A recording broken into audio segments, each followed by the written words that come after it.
Wala din sa akin. Ito na. Ayun.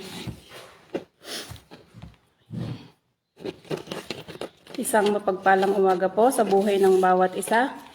Sa umagang pong ito ay gaganapin po ang ating morning devotion dito po sa lugarin ng Changhua sa Taiwan po. Sa supervision po ng aming Pastora Carolina Villarosa at sa pangunguna po ng aming Pastora Rhea Mercado. Hallelujah, purihin po ang Panginoon. Bago po tayo mag-umpisa ay tayo po muna ay sumaglit na manalangin. Hallelujah, purihin kayo Panginoon. Tunay kayong dakila Panginoon sa buhay ng bawat isa sa amin Panginoon sa umagang ito Lord God.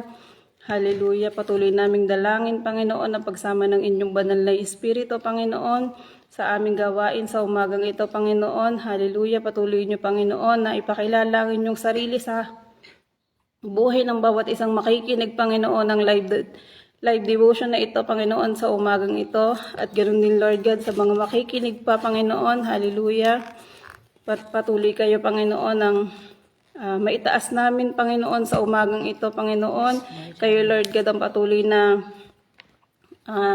pagbigay sa inyo, Panginoon, ng inyong mga aral, Panginoon, na pag-aaralan namin sa umagang ito, Lord God. Hallelujah. Purihin ang inyong dakilang pangalan, Panginoon. Hallelujah. Salamat, Lord God, sa umagang ito na muli, Panginoon, ay pinagsama-sama nyo kami, Panginoon, upang muli ay magsama-sama na mag-aral ng inyong mga salita. Hallelujah. Maraming salamat, Lord God. At sa inyo namin, Panginoon, ibinabalik ang pinakamataas na papuri, pagsambat, pagdakila sa natatanging pangalan ng aming Panginoong Hesus. Amen. At ngayon naman po ay, bago po tayo dumako sa pag-aaral po ng salita ng Diyos, ay awitan po muna natin ang ating Panginoon ng isang awiting papuri sa Panginoon. Hallelujah. Today na kapayapaan. Amen. Hallelujah. Hallelujah.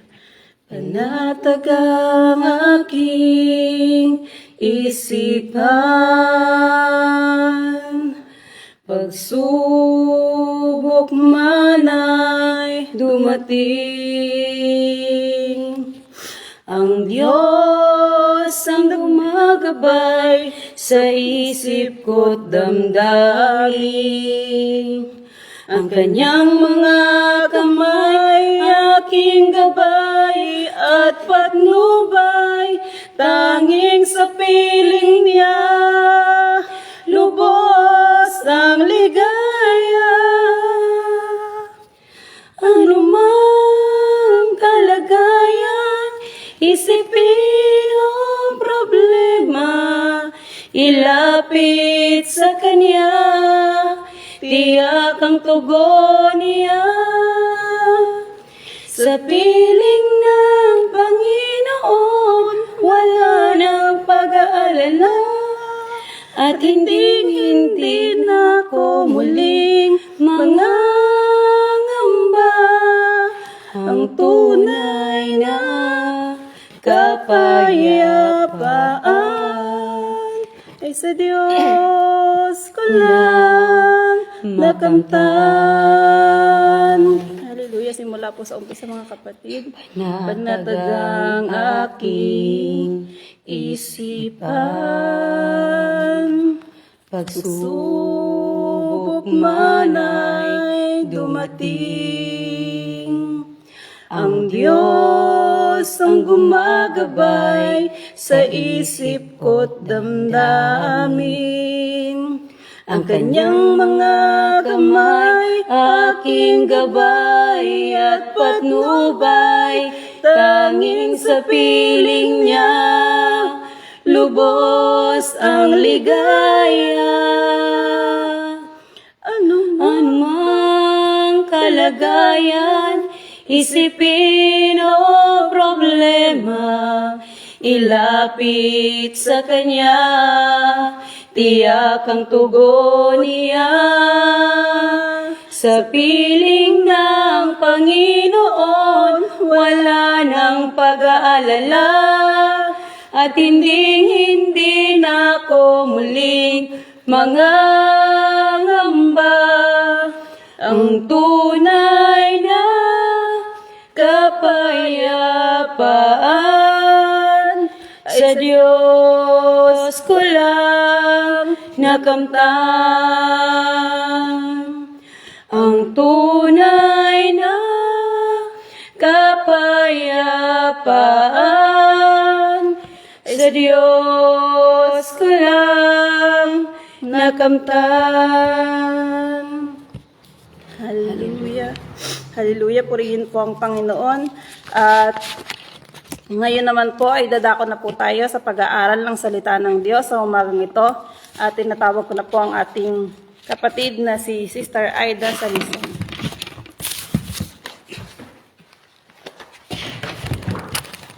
Amen. Purihin po ang Panginoon. Isang mapagpalang umaga pong muli sa buhay ng bawat isa. Pasensya na po at medyo late po ang aming pag-start. Gawa po ng mali po ang napuntahan namin na live.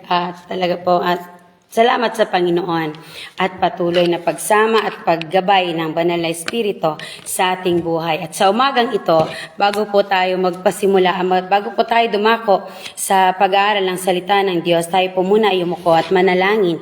Hingin po natin ang pagsama ng Banal na Espiritu sa buhay ng bawat isa sa umagang ito. Praise God. Hallelujah. Purihin kayo aming Diyos. Salamat sa inyo, Panginoon, sa umagang ito. Sa taglay na lakas ng buhay ng bawat isa, O God. Sa patuloy ninyong pagsama-sama, Panginoon, sa ganitong gawain, O Diyos, upang mapagbulay-bulay ang buhay ng bawat isa ng inyong banal at mapangyarihang salita. Panginoon, kayo, O Diyos, ang siyang patuloy na sumama sa buhay ng bawat isa. Kayo, O Diyos, ang siyang patuloy na magpaunawa, Panginoon, ng anuman, Panginoon, ang inyong mensaheng napapanahon, O Diyos. Kayo, Panginoon, ang siyang patuloy na magpaunawa sa inyong mga anak sa online na ito, O God. Hallelujah. Patuloy ninyo silang samahan, Panginoon. Patuloy ninyo silang gabayan, O Diyos. Hallelujah. Maging sa manonood pa, O Diyos. Hallelujah, ng inyong banal at makapangyarihang salita. At ang pagsama lamang, Panginoon, ng inyong banal na Espiritu, ang patuloy na sumagana sa buhay ng bawat isa. Hiwalay sa inyo, O Diyos, ay wala kaming kayang gawin, Panginoon. Hallelujah. Ano man aming gagawin, O Diyos, tanging kapurihan lamang at kadakilaan sa inyong pangalan, Panginoon. Panginoon, sa magang ito, inaangkin na namin, O Diyos, ang katagumpayan ng inyong gawain sa magang ito. Maraming salamat, O Diyos, sa inyo namin ibinabalik ang pinakamatas na papuri, parangal, pagdakila at pagluwalhati sa natatanging pangalan ng aming Panginoong Jesus. Amen and amen. Amen po. At sa umagang ito ay talagang hindi ko po alam kung sabi ko sa Panginoon, Lord, ano po bang ibabahagi ko sa umagang ito? At ako'y gagamitin ninyo at ako po ay talagang hindi ko po ini-expect, Pero ang sabi ng Panginoon sa akin, ang sabi po ng Panginoon, hindi pa ba sapat yung katapatan na ibinigay ko sa inyo buong magdamag na isang buong taon na ibinigay ko sa inyo na katapatan. Amen po. Mamuhay lang kayo na matuwid at patuloy kayong magtapat sa Panginoon. Ay talagang ang Diyos ang patuloy na magbibigay sa atin ng mensahe sa umagang ito. At sa umagang ito po, ang ating pong pagbubulay-bulayan po ay yung ibinigay sa atin ng Panginoon na versikulo na sa nakaraang isang taon na anibersaryo ng Door of Faith Changwa, ang The Just Shall Live by Faith. May pagbukasan po kayo sa akin sa aklat po ng Roma, chapter 1, verse 17. Sa aklat po ng Roma, pakicomment lang po kung naririnig po ba yung aming boses. Sa aklat po ng Roma, chapter 1, verse 17, ang sabi po dito, sapagkat ipinahayag sa magandang balita kung paano itinuring ng Diyos na matuwid ang tao. At ito ay sa pamagitan lang ng pananampalataya, ayon nga sa kasulatan, sa pananampalataya, mabubuhay ang matuwid. Amen po. Tunay nga po na sa pananampalataya, nabubuhay ang matuwid. Kung paanong itinuring ng Diyos na matuwid ang tao, ito ay sa pamamagitan lamang po ng ating pananampalataya. Diba po? Kapag sinabi natin, the just shall live by faith, the Holy Spirit, is guiding us. Yung banal na Espiritu, yung patuloy na sumama sa atin. Amen po. The Holy Spirit is directing us. Tinuturuan tayo ng banal na Espiritu. Amen po. Maalala ko po ang sabi ng pastora Carolina Villarosa sa amin, palagi niya sinasabi sa amin, na ang hilig-hilig natin kumuha ng bahay panambahan, wala man tayong pera. Amen po. Pero bakit po ganon? Bakit po ganon ang ng aming pastora? Bakit may pananampalataya yung aming pastora na ibibigay ng Diyos at kapag ito ay kalooban ng Diyos, ay ibibigay ng Diyos sa atin? Amen po. Kapag ito na ay yung banal na espiritu na ang magsabi sa atin, hindi mo po pwedeng hindi mo gagawin eh. Kasi bakit po? Yun po kasi yung mararamdaman mo at mararanasan mo, yung pagkilos ng banal na espiritu at itinutulak ka ng banal na espiritu na gawin na natin yun at ito ay kalooban na ng Diyos. Talagang kapag alam natin na sasamahan tayo ng banal na espiritu. Filipos chapter 4 verse 13. We can do all things through Christ who strengthened me. Amen po. Magagawa natin yung bagay. Bakit? Kasi kasama natin ang Panginoon. Amen po. Kapag meron tayong pananampalataya at meron tayong totoong pananampalataya sa Diyos, yung mga bagay na naayon sa kalooban ng Diyos ay pagkakaloob sa atin ng Panginoon. Amen po. Maniniwala tayo at kakapitan natin yung salita ng Diyos. Amen po. Lucas chapter 1 verse 37. Anong sabi po doon? Sapagkat walang imposible sa Diyos kapag kasama natin ang banal na espiritu. Tunay na walang imposible sa Panginoon. Amen po. At sa umagang ito, patuloy na ipaunawa sa atin ng Panginoon. Ang pag-uusapan natin, paano ba tayo naging matuwid sa harapan ng Diyos? Di ba po lagi natin sinasabi natin na sa pananampalataya nabubuhay ang matuwid. Tunay naman po talaga na sa pananampalataya lamang nabubuhay ang matuwid. Marami tayong mga kapastoran, marami tayong mga leaders na talagang sa tunay lamang na pananampalataya nila kaya tayo nakapagpatuloy. Amen po. Ang sabi po doon, di ba? Malinaw sa atin, mga tao, lahat tayo nagkasala. Malinaw sa atin sa Roma chapter 3 verse 10. Walang matuwid sa paningin ng Diyos, wala kahit isa. Amen po, wala. Tunay naman talaga na tayong lahat ay makasalanan. Kung paano tayo maging matuwid sa harapan ng Diyos. Amen po. Anong sabi po doon sa Roma chapter 3 verse 23? Sapagkat ang lahat ay nagkasala, hindi karapat-dapat sa harapan ng Diyos. Hindi tayo naging karapat-dapat sa paningin ng Diyos. Amen po. Lahat tayo ay makasalanan. Noong unang panahon, nung hindi pa tayo nakakilala sa Panginoon, sabi po, di ba doon sa, sabi, makipagbukasan po kayo sa akin, sa aklat po ng Salmo, chapter 14, verse 3. Ang sabi po ng Salmo, chapter 14, verse 3. Ngunit ang lahat ay naligaw ng landas at pare-parehong nabulok ang pagkatao. Wala kahit isa man ang gumawa ng mabuti. Amen po, lahat tayo ay walang gumawa ng mabuti. Nung una pang panahon, maraming patutuo na tayong naririnig. Amen? Marami kung saan tayo kinatagpo ng Panginoon, sa anong paraan tayo kinatagpo ng Diyos. At salamat sa Panginoon, na sa kabila ng ating mga kasalanan, sa kabila ng hindi tayo karapat-dapat sa harapan ng Panginoon, patuloy ang Diyos, ang pag-ibig ng Diyos. Amen po. Anong sabi po doon sa Isaiah chapter 53 verse 6? Ang sabi po sa Isaiah chapter 53 verse 6, medyo bilis-bilisan lang po natin at late po. Ang sabi po sa Isaiah chapter 53 verse 6, tayong lahat ay parang tupang naligaw. Bawat isa sa atin ay gumawa ng nais nating gawin. Pero siya ang pinarusahan ng Panginoon ng parusang dapat sana ay para sa ating lahat. Amen po. Tayong lahat ay parang tupang ligaw. Amen. Nung wala pa tayo sa Panginoon, nung hindi pa tayo nakatagpo sa Panginoon, para tayong mga tupang ligaw na ang mga plano lang natin sa mundong ito ay plano lang natin na gusto natin na gawin. Amen po. Maging ako sa sarili ko, noong ako'y wala sa Panginoon, ako'y noon na ang plano ko lang naman talaga ay pumunta dito sa lugarin ng Taiwan at magtrabaho, mag-ipon. Amen. siguro isipin na natin magpakayaman, pero wala man yaman eh. Ang tunay na yaman ay sa Panginoon lamang. Amen? Nung tayo ay hindi pa tayo nakasumpong sa Panginoon, lahat ng plano natin ay ayon lamang sa ating sariling gusto.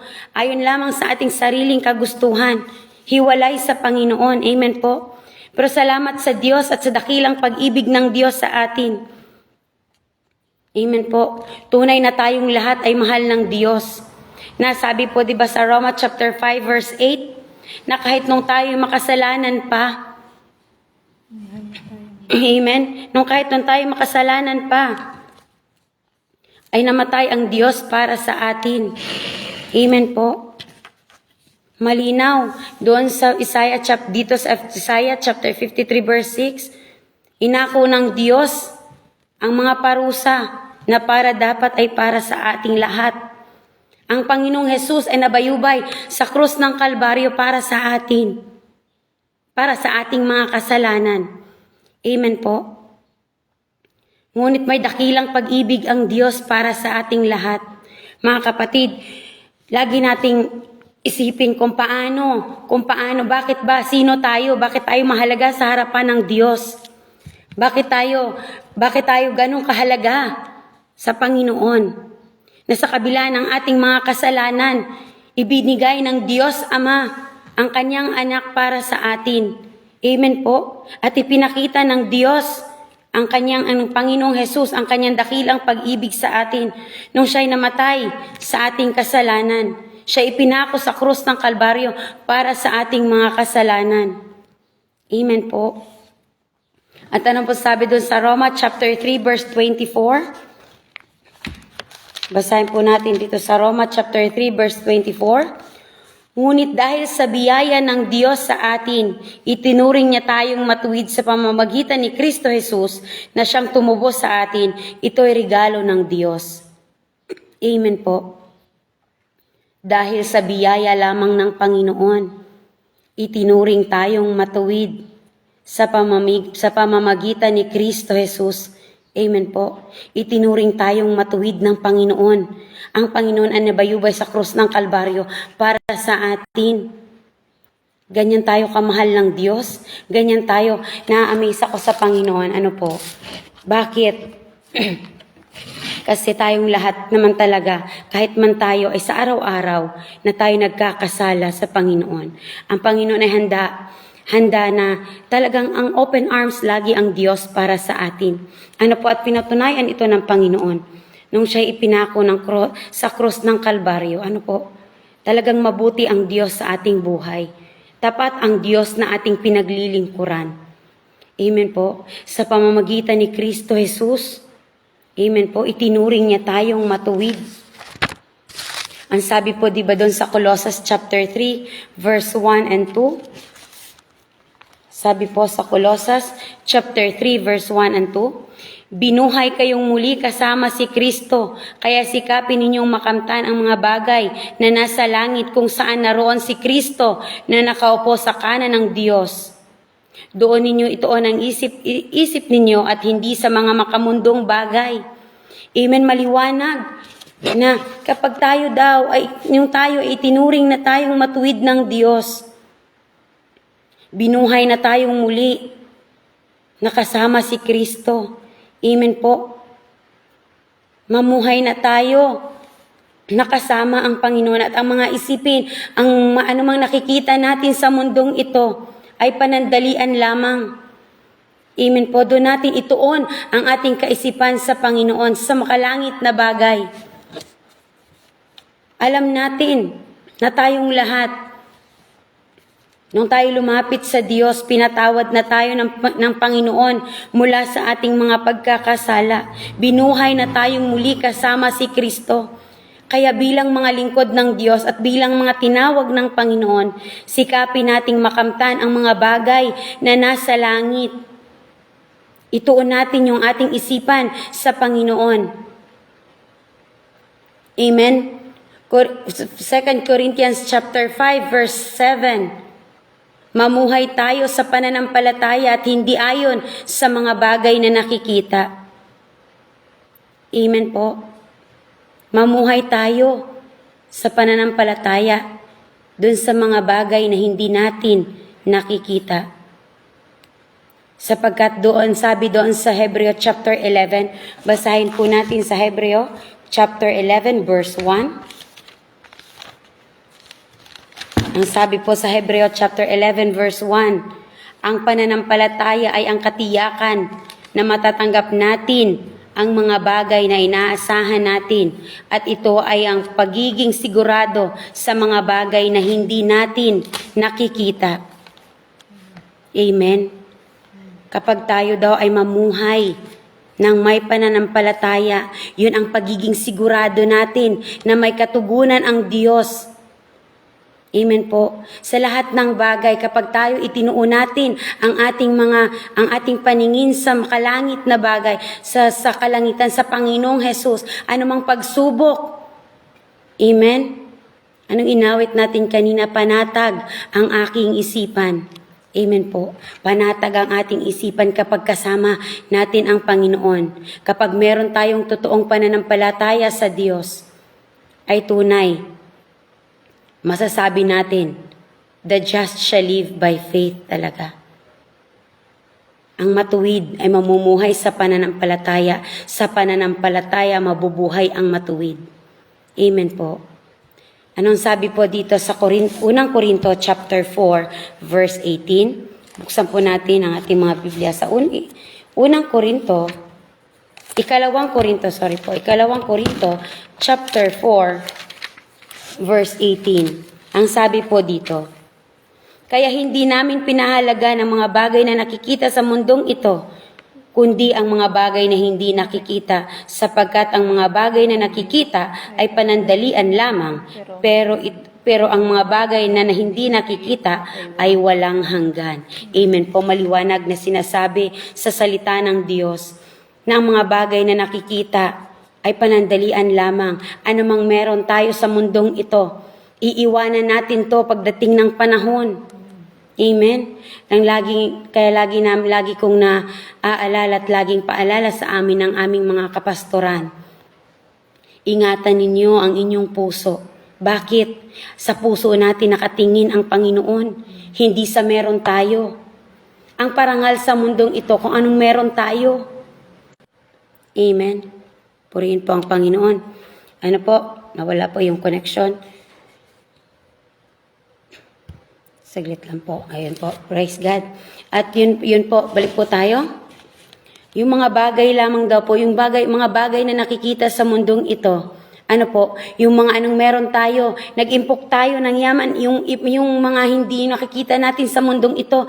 Na talagang yung talagang gusto nila magkaroon ng ganito, magkaroon ng ganyan, mamahalin. Di ba po maraming na tayong nababasa, yung mga tao na talagang pagka gusto nila mamahaling cellphone, mamahaling bagay meron sa mundong ito. Mga kapatid, hindi natin alam, bukas makalawa, hindi na tayo hihinga kung paano natin pinahahalagan ang mundo. Di ba ang sabi ng maliwanag na sinabi sa banal na kasulatan, mag-impok tayo ng yaman sa langit, hindi dito sa mundong ito. Amen po. Kaya bilang isang Kristiyano, walang puwang sa ating puso yung inggit, yung yaman na makakamta natin, na mahahawakan natin. Amen po. Ang asamin natin sa mga sarili natin, asamin natin yung buhay na walang hanggan na ibibigay sa atin ng Panginoong Hesus. Hindi yung mga bagay na nakikita natin sa mundong ito at alam natin. Yes, masayaman tayo na makamta natin yung mga bagay na inaasam natin. Praise God. Bakit? Ang Diyos ay tapat, ang Diyos ay dakila, ang Diyos ay tumutugon sa bawat panalangin ng kanyang mga anak na tunay na nagtatapat sa Kanya. Hindi mahirap tugunin ng Panginoon ang mga bagay na nais nating makamtan. Amen po. Ang sabi doon sa Timoteo chapter 6 verse 11, buksan po natin sa Timoteo, malapit na po tayong matapos. At ako ay overtime na po. Pasensya na po. Unang Timoteo chapter 6 verse 11. Ngunit ikaw bilang lingkod ng Diyos, iwasan mo ang mga bagay na iyan. Sikapin mong mamuhay ng matuwid, banal, may matibay na pananampalataya, mapagmahal, mapagtiis at mabait sa kapwa. Ipaglaban mong mabuti ang pananampalataya. Panghawakan mong mabuti ang buhay na walang hanggan dahil tinawag ka ng Diyos para sa buhay na ito. Nang ipahayag mo ang pananampalataya mo sa harap ng maraming saksi. Amen po.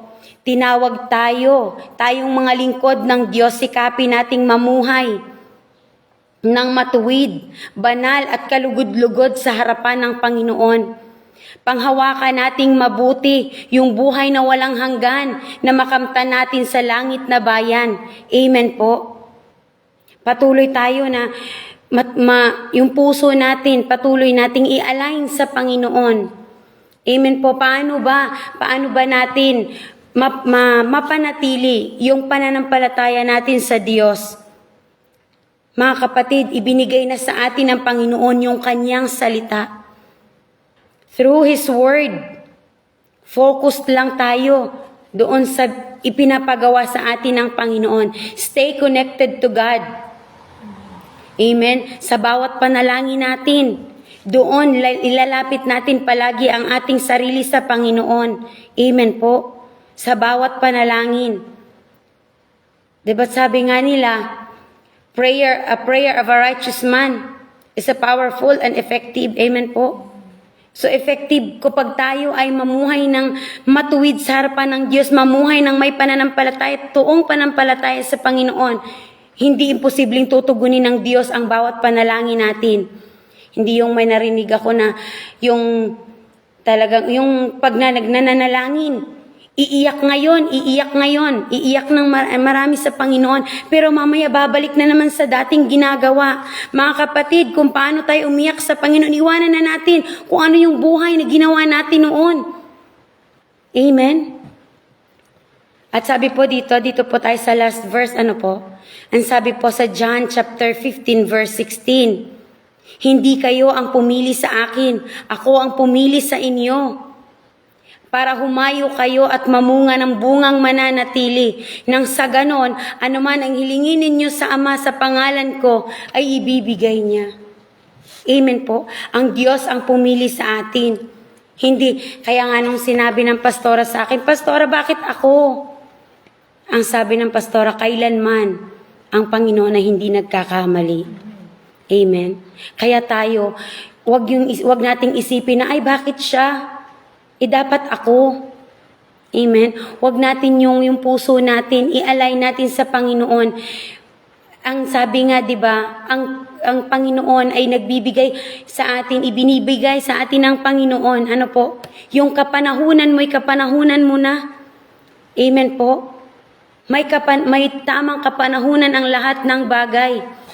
Hintayin natin ang kapanahunan na dapat para sa atin. Amen po. Ang Diyos ang tumawag sa atin. Ang Diyos ang pumili sa atin. Hindi natin ipinipresenta ang sarili natin sa Panginoon. Oo, sa panalangin natin, patuloy natin na itinataas natin ang Panginoon sa ating buhay. Amen po. Nasa bawat merong inilalagay sa atin ang Panginoon, salamat sa Diyos. Amen. Nasa patuloy nating paghakbang sa Panginoon, ay patuloy na maraming pagsubok tayong pinagdadaanan. Pero mga kapatid, magpatuloy tayo.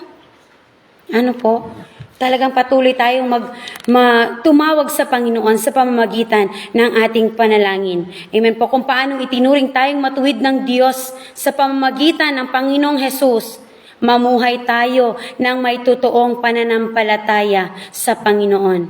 Amen. Purihin po ang Panginoon. At yun lamang po, tayo po yumuko at manalangin. Hallelujah. Purihin kayo, Panginoon. Salamat, O Diyos, hallelujah, sa inyong mga salita sa umagang ito.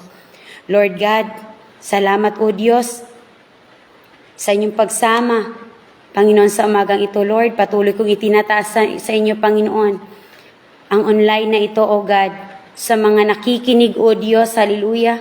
Kayo, O Diyos, ang patuloy na magpuno. Kayo ang patuloy na magpaunawa sa inyong mga anak, Panginoon. Higit, Panginoon, dun sa makikinig pa, O Diyos, sa devotion na ito. Lord God, patuloy ninyo silang samahan. Patuloy ninyo silang gabayan, Panginoon. Hallelujah. Salamat sa inyo, O Diyos. Patuloy ko, Panginoon, ang buong maghapon na ito ay patuloy kong itinataas sa inyo. Kayo ang patuloy, O Diyos, na magsama sa inyong mga anak. Ano man ang kanilang gagawin, O Diyos, sa buong maghapon na ito. Tanging inyo lamang pangalan, O Diyos, ang siyang mapapurihan, maparangalan at madakila, Panginoon. Hallelujah. Maraming salamat sa inyo, O Diyos. Hallelujah. Patuloy ko, Panginoon, na itinataas sa inyo ang mga kapatid namin na may mga sakit karamdaman, O Diyos. Hallelujah. Patuloy niyo silang abutin, Panginoon. Patuloy niyong hipuin, O Diyos, ang kanilang mga puso, Panginoon. Hallelujah, Jesus. Panginoon, alam namin, O Diyos, na hindi maiksi ang inyong kamay, Panginoon, para hindi abutin ang inyong mga anak na humihingi ng tulong sa inyo, O Diyos. Hallelujah. Salamat sa inyo, Panginoon. Sa inyo namin ibinabalik ang pinakamataas na papuri, parangal,